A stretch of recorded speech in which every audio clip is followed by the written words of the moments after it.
In these challenging times, it's important to talk about choices. One way of doing so is to support organizations that bring vital issues and the people who are thinking about them to you. To keep these voices alive, won't you please consider making a donation to the Carnegie Council's annual fund? Your donation will directly support programs such as the video you are about to watch. It's easy. Visit carnegiecouncil.org and click on the button marked support. You'll be glad you did. Thank you.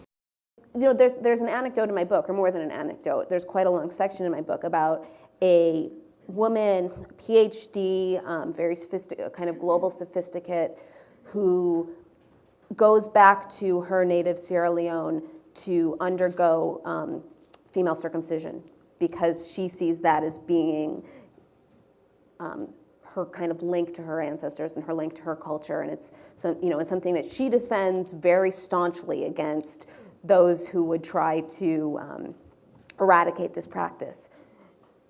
So there's always these, again, there's never these kind of bright lines. It's all, people's lives are always very complicated, and people make their peace with their societies and internalize their societies in different ways. I was just trying to get to the point about the linkage between the conflict, you kind of posit an inherent conflict between traditionalism and the modern role of women, or fundamentalism and the modern role of women. And I was just saying, and I think you just said that there are multiple ways people accommodate to those. Certainly, but I think that, it's kind of an absolutism there that I didn't quite understand. Yes and no. I mean, because Saudi Arabia, if you're going to talk about, Saudi Arabia being an example, Saudi Arabia, I don't think is an example of a place where fundamentalism has reached a kind of decent accommodation with the modern role of women. Despite the fact that there are certainly Saudi women who are living decent and modern who are living kind of fulfilling in modern lives. Well, those are different levels of analysis, though. I mean, that was my point. That at least on an individual level, I see people making a fairly easy accommodation. I guess again, But not socially. I certainly wouldn't argue that.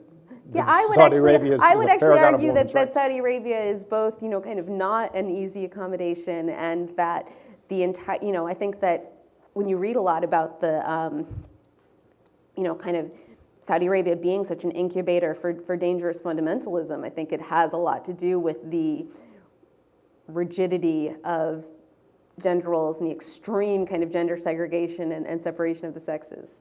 Turkey is actually a more interesting, in certain ways, and more ambiguous case, where there is, to a certain extent, you have basically, women asserting their right to female prime ministers. Well, and also women assert. Well, there's been female prime ministers in Bangladesh and Pakistan, all over the world. But you have women, in Turkey, kind of asserting their rights against the ruling regime, by kind of demanding their rights to wear headscarves, and so it's a more kind of interesting case in certain ways.